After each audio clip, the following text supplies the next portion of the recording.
اگر ہمارے ایمان میں کوئی بھی ذرا سی بھی ملاوٹ ہے اور اللہ کے علاوہ دوسروں کو بھی ہم نے سمجھا ہے کہ وہ بھی کچھ کر سکتے ہیں اللہ کی مرضی کے بغیر یا اللہ پر دباؤ ڈال کر کروا سکتے ہیں، تو ہمارا ایمان کامل نہیں ہے۔ قرآن کریم میں یہ کہا کہ الذین آمنوا ولم یلبسوا بظلم، یہ ظلم ہے۔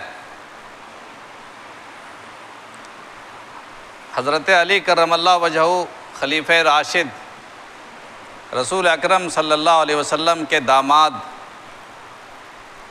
تمام ولیوں کے یا تمام مشائخ کے امام،